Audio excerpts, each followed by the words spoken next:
message, so we'll try again. Here we go. Good afternoon and welcome to our January, has come around very quickly, LinkedIn Live, about bridging the gap between academia and industry. If we haven't met before, my name is Luan Wise. I'm a marketing consultant. I am an industry practitioner.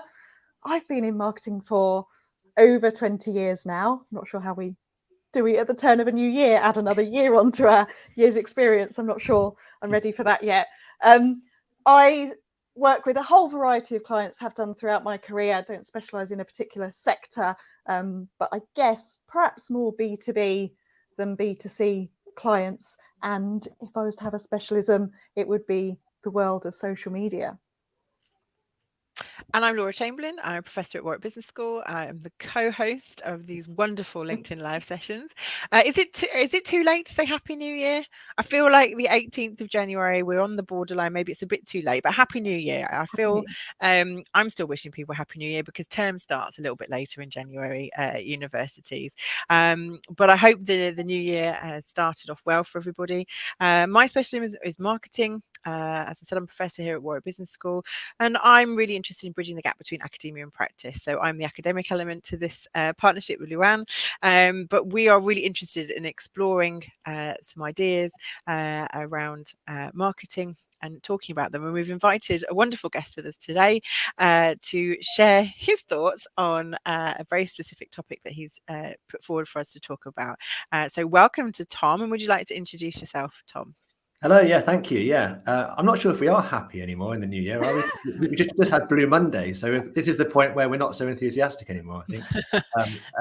But obviously we're here to change that. So yeah, I'm Tom Bowden Green. I'm a senior lecturer in marketing at Bristol Business School, which is at University of West of England. I teach digital marketing. I lead a master's program in digital marketing. But my kind of interest really is not just how to do digital marketing, but why digital marketing works and the psychology behind it, really, particularly sort of consumer psychology. Yeah, I guess that's why I'm here today, to talk about a paper that I found interesting. I tend to read as many papers as I possibly can just to try and get an idea of what's being researched and what's new in digital marketing, what's new in psychology and marketing. And yeah, so this is a paper that cropped up among many that I read. I think it was just before Christmas it was published in December, and I probably read it just after Christmas when I got back, because I didn't actually read many academic papers over Christmas. But yeah, did you not? I mean, shame on you, Tom. I did actually have 2 weeks off, and it's a bit of a shock to the system when I actually came back and looked at how many emails I had and how much stuff was unread. And yeah, I'm over that shock now. But yeah. So. And I'll interrupt. I'll interrupt to say that Tom shares a number of the papers that you read in a weekly email, blog, LinkedIn newsletter. So that's kind of where I often pick them up. And we've discussed papers that Tom has recommended before. So I'll put the link in the comments afterwards if you want to subscribe to Tom's newsletter and get those in your inbox, because there's always a big mixture of them. But today's one, which again I'll pop in the comments in a second, is about cognitive load and social media advertising, which I think is something that all of us have some comments on. But Tom, why did you pick this one for us? Yeah, well, I mean, there's a number of papers that tend to. I mean, often I tend to get grabbed by the title and then probably the abstract before reading the whole paper, as most people do, really. And this one just struck me because it was something I never really considered before, that social media advertising itself requires cognitive load. It requires you or social media, sorry, I should say, itself requires you to stop and think. It takes up a lot of your brain power. So the point is that when you're using social media, first of all, there's lots of new stuff coming through, so you're being distracted by the new pop-ups as they come in. If you're using a platform that allows pop-ups, and also you're thinking about how to present yourself, what to respond to, what not to respond to, what to like, what to comment on, and what to share. So there's a lot going on in your brain that then means that when you see an advert pop up, or perhaps when you don't see the advert pop up, it's not really grabbing your attention in the way that it would, perhaps in the old days when you were watching TV. I was talking to some students this morning and saying, remember the old days in the 90s when we were watching pop idol or something, and there would be an advert break, and everyone, the whole country, 10 million people or something, watched that advert, and you knew as an advertiser that everyone was going to absorb the message. Well, now you're competing for space. You know, people are multi-screening for a start anyway, and even if they are specifically looking at social media, there's lots of other stuff going on in their mind that means that they're not really paying attention to that one advert that the advertisers spent hours and hours and hours and lots of money creating. You know, it's not actually grabbing people's attention in the way they hoped it would.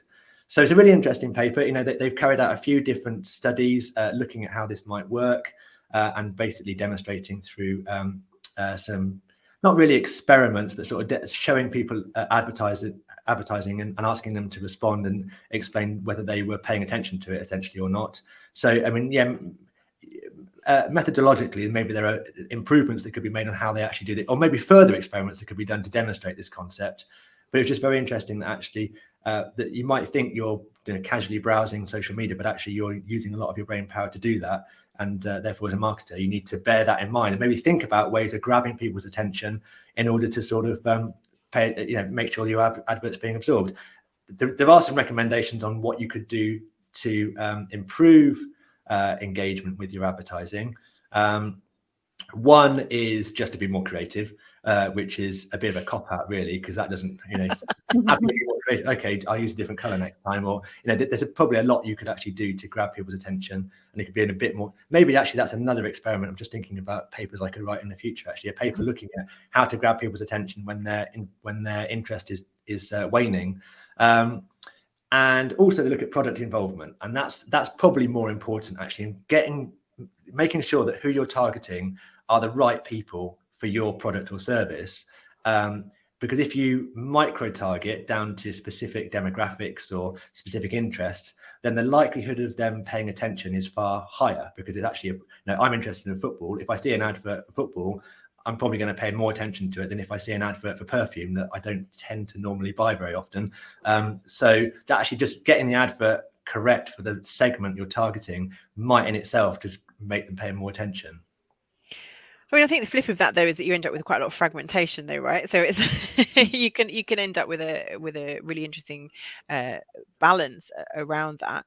But I think this idea of cognitive load really, when I read the paper, really struck me, because you don't necessarily think about your engagement with social media as something that requires a lot of cognition. I mean, I was thinking about this concept of doom scrolling, where you just sit of an evening when you're really tired and you're just doom scrolling through whatever it is, like Instagram.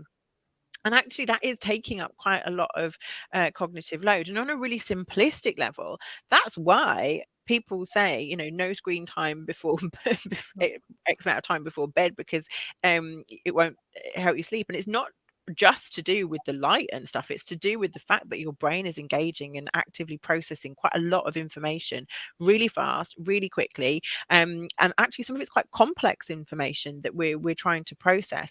And in that processing, I feel, and this sort of speaks a bit more to the theoretical part of the paper, it's not always conscious. You don't sort of sit there thinking, well, I'm thinking about what I'm seeing on social media. You're kind of, it's almost like a subconscious activity. And this is where the idea of load becomes quite an interesting one. And that kind of thing of thinking about what that load looks like before you go to bed, if you engage with social media in that time, kind of really brought it home to me when I was thinking about it. Like, oh, what does that look like when your brain's active and whirring because you've been on social media and then you can't sleep? So what essentially we're looking at here is people trying to sort of tap through that process and really sort of grab people's attention or make them think differently, or go in a different direction, when essentially they're becoming exhausted from all of this cognitive activity that's going on. And the word exhaustion was something that really sort of made it was not written in the article per se, but it when I was reading it and I was thinking about all the cognitive processes and stuff, it just all felt very exhausting. And for some people it's constant. And I wonder if there's something there around how do we start to think about what this cognitive load looks like in reality for people. And as Tom says, it's about cutting through the clutter in many ways and breaking through that.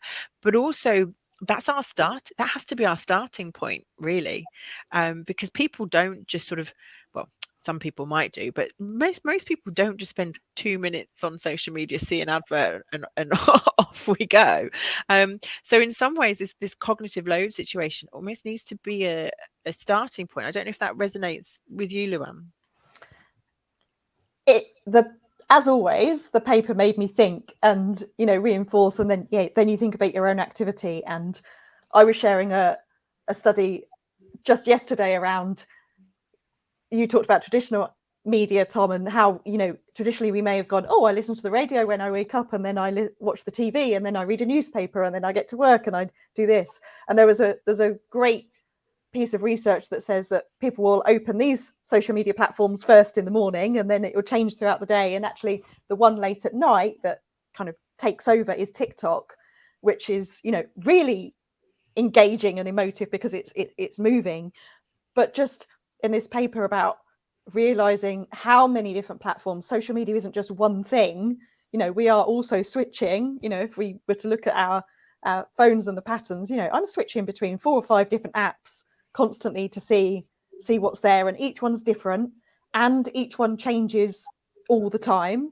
Instagram have already said that they're changing the navigation on the platform from next month, so almost even if we are regular users, it's always changing and there's updates, and you kind of don't realize how much that is in your head.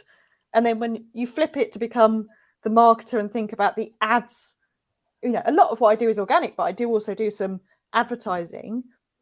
That this paper reminded me that, again, one of the reasons we do this is about, advertising theory. And I think, Tom, you said, people spend hours creating ads. I think for traditional media and TV, yes, with agencies and putting lots of effort and briefing into it. But for social media ads, you can self-serve. We could all set one up in the time that we're watching this live. Someone might be doing that. And actually, sometimes that process is too easy and stops people thinking about, who is this for? What do I need them to do? What's the creative going to look like? And all the elements that this paper kind of reminded me of in terms of levels of product involvement and the context that we're seeing things in.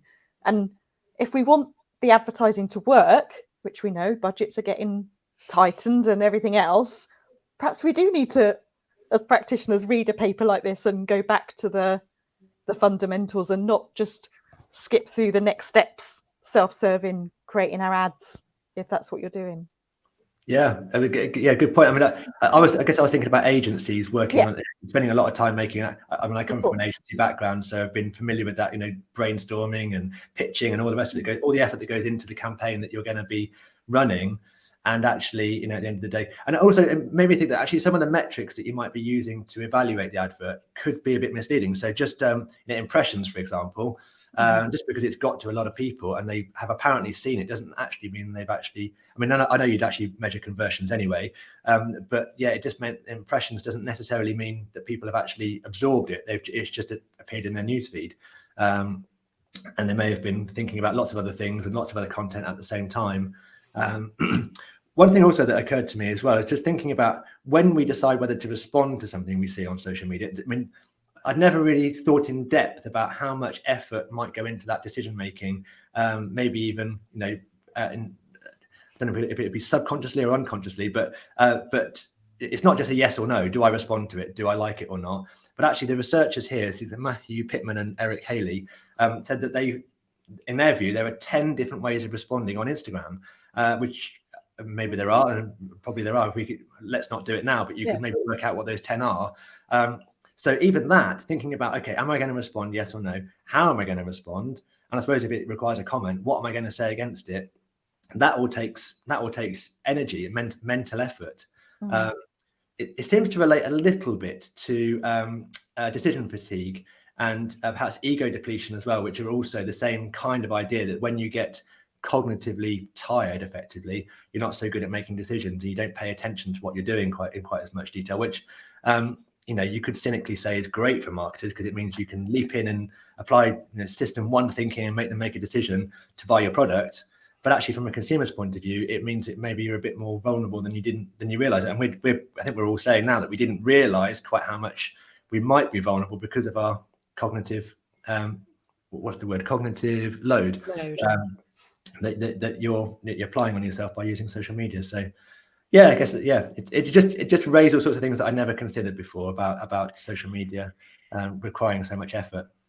But I think around that as well, Tom, really interesting what you're saying about the 10 different ways in which people respond. Like, I like the idea of like almost being able to categorize it. It's like a typology almost of different types of responses people have.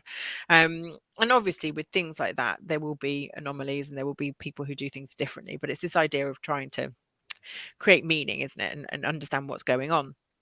And that speaks to this idea as well. Like when you talk about decision making, and I know you're a behavioral scientist, so I just wanted to use your expertise here to talk about this a little bit.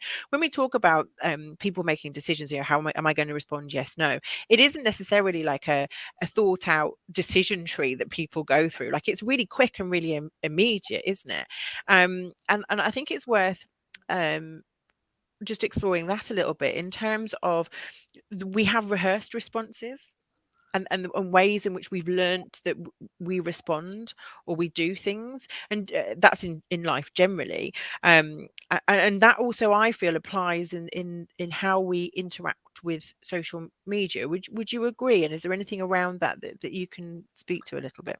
Yeah, good point. And that is one of the points that this paper makes, is that we rely on heuristics when we're looking at social media in order to determine what we respond to and what we don't. And actually, the heuristics that they refer to are likes and comments, and basically have other people liked it before us. So that's a heuristic. Sorry, not meaning to patronize anybody, but that's like a rule of thumb. Yeah. So yeah. I was going to say there's a few. So there's various dual processing models that basically say that our minds can work in different ways. That we make decisions either quickly or not so quickly.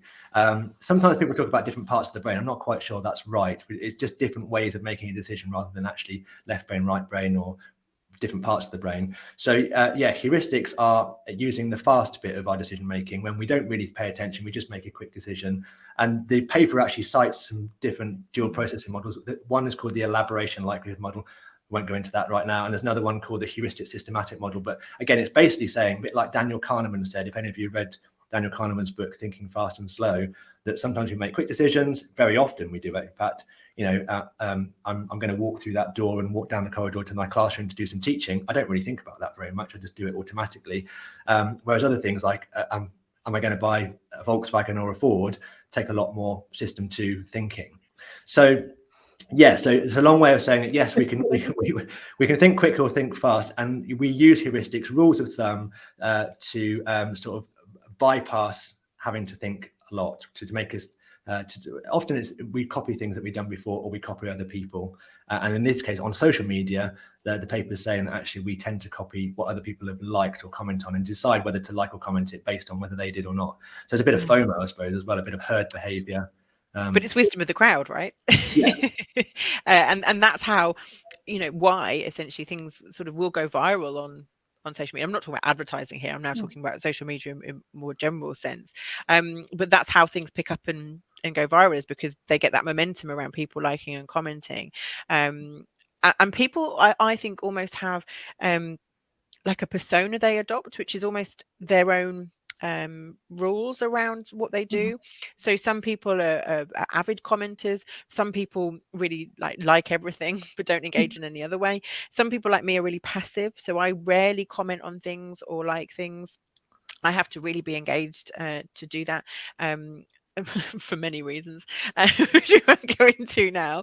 But I think there's almost something there as well about you have a practiced way of operating on social media, the way you do things, and you could also flip that into the way people who are less positive on social media, who have habitual behavior that is negative, we would call them a troll perhaps, engage in social media in that way. So we're looking at it through a positive lens, but there is also the negative that's worth acknowledging there. But it's this idea that we have almost rituals in some ways. It was when you were talking then about the way we process information and the way we behave and have these heuristics, it feels there's almost like a ritualistic behavior that we each individually develop in the way that we engage with social media.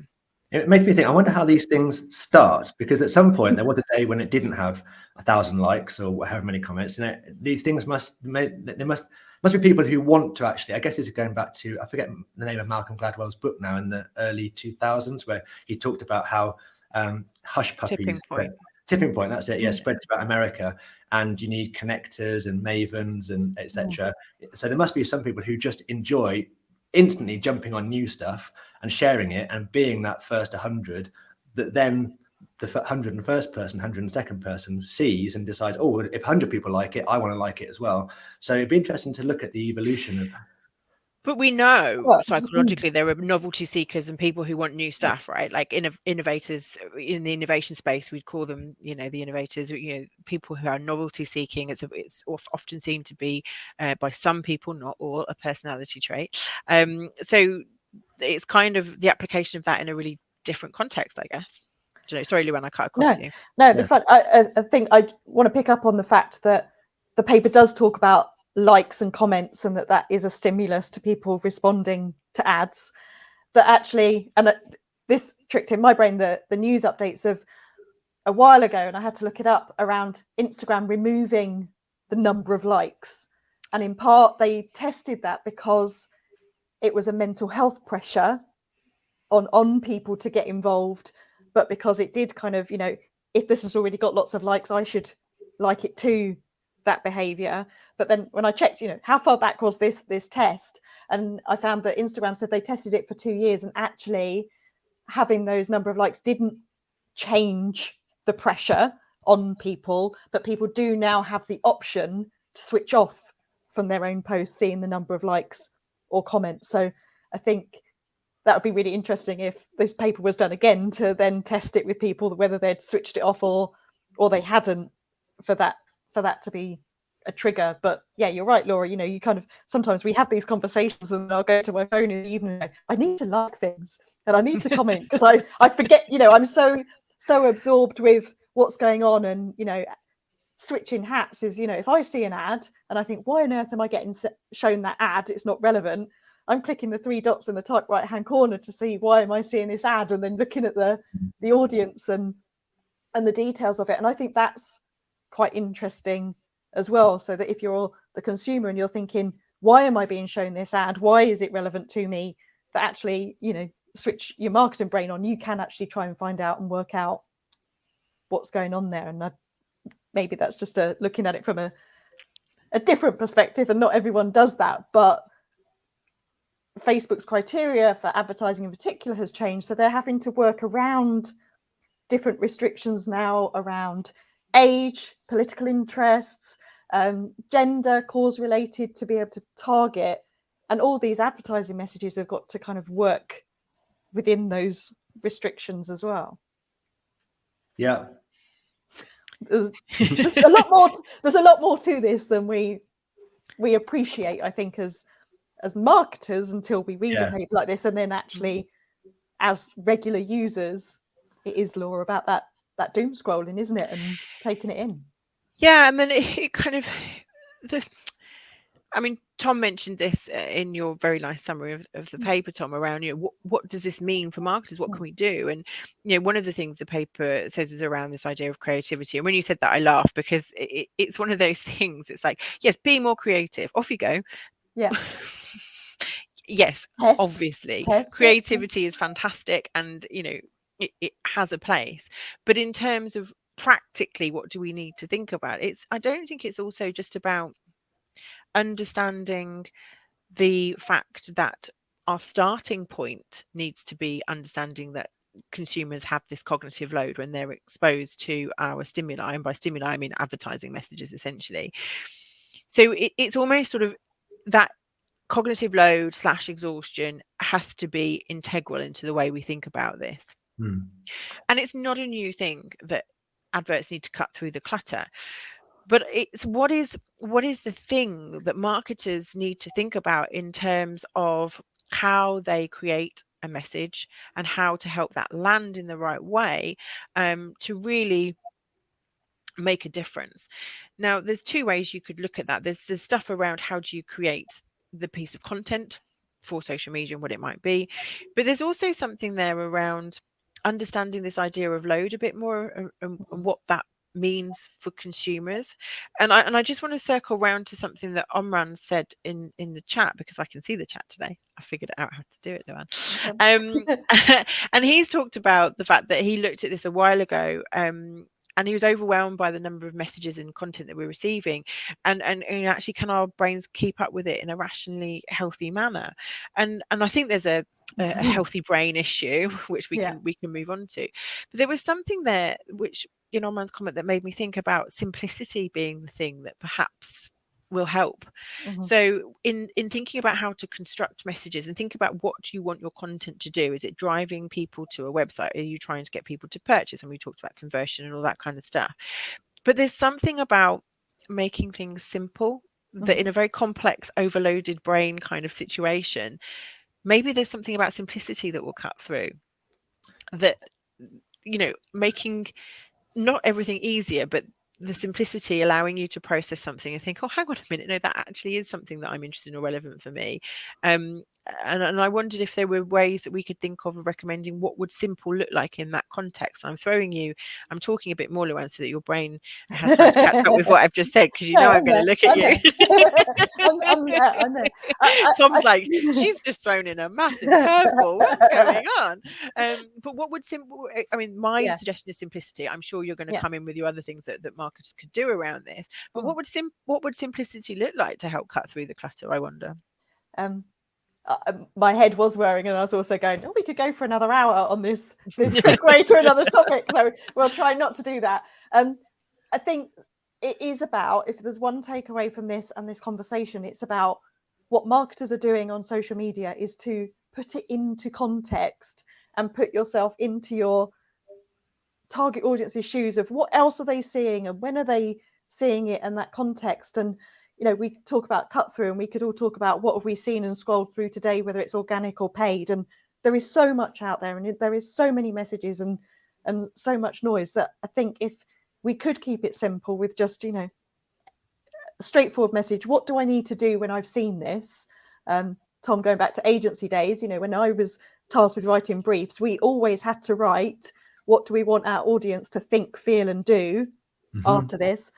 And perhaps we need to put more of that kind of briefing and planning and prep into our social media ads, so that we can be so laser focused on what we want them to do, rather than as busy as I think ads have got, because we've forgotten some of those fundamentals. And also, I think just getting the audience right in the first place as well. I mean, people are going to scroll. They're not going to scroll through if it is actually something they want to buy. No.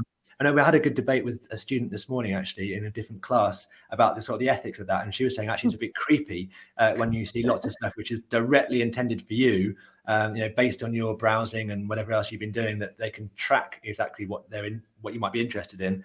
I take a slightly different view. That actually, I'd rather see adverts that are relevant to me rather than adverts that I'm not interested in.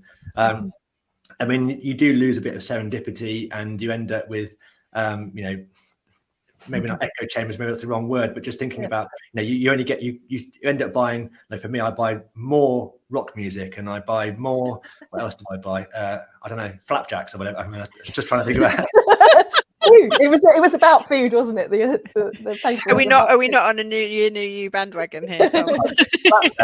Flapjacks are kind of healthy, aren't they? So yeah, anyway, I buy more stuff that I like, basically. Yeah. And I never get introduced to, I was just saying to a student the other day, you might have heard of a really great band down the road that I'm never going to get an advert for, because it doesn't relate to my taste. And it's a real shame, because I might actually really like them. So there's an ethical thing about how far you should micro-target, but actually, to a certain extent, you know, you can be more effective with adverts if you are actually getting the right audience in the first place.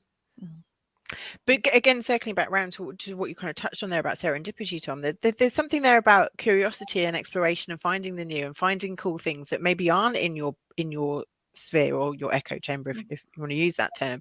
And I think some people actively seek out going outside of their comfort zone and being trend led, for example. So where do you see the latest trend coming from on social media? Well, it's on the periphery, right?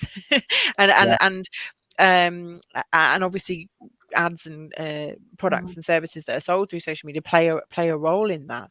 The other thing I was just thinking about that you were talking about as well was this idea around best practice, and I think this is where having interesting examples of ads that do have cut through, that actually achieve what we're talking about, is a really interesting way of looking at it. So rather than if you're a marketer or a social media they're different people, but you know what I mean, watching this, but it's rather than sort of thinking, okay, trying to start from zero to look at, you know, what, trying to imagine what we're talking about, what you could do differently, perhaps looking at some best practice about examples that you've seen of things that do this really well, and then thinking about what we can learn from that. Because sometimes the starting point of a practical example and then, oh right, they did this really well, that's really cool, and this other brand did this really well, and that's also really cool, can help form our thinking around what is working and what isn't working. But that why is that resonating, why is that example successful,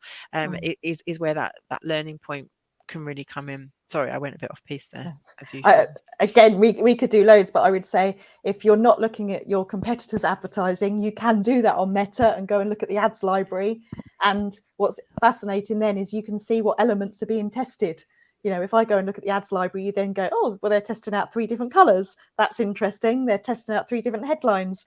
That's interesting. This is a whole world that I think deserves more attention than perhaps it's been given in the past. Maybe that's a closing point for today. So we've just got to 30 minutes. So yeah, we could talk about this for a long time and other topics as well. So Tom, I think we're going to get you back for some more sessions. Laura, next month it's going to come round. Next month, I think we will continue talking about social media, because we're right in the middle of analysing our research findings of this. So February the 15th, at the same time, I think we'll give a bit of a preview as to what we're finding. Absolutely, day after Valentine's Day as well. I know. So I'm hoping everybody with you. I know, we're seeing each other on Valentine's Day this year, but I'm hoping everybody will be in a good mood on February the 15th when we reconvene. But thank you, Tom, and I would urge, if you're watching, to sign up for Tom's newsletter. I receive it, and I'm always really grateful, because it highlights interesting topics and ideas and articles to me that I wouldn't necessarily come across my radar as well. So it's a really, really great resource, and very, very interesting as well. So but thank you for joining us, Tom. It's been great to have you here. Thank you for the invitation. Yeah, I've enjoyed it. Brilliant. I will see you both soon. All right, thank you, everybody. Take care. Thank you. Bye.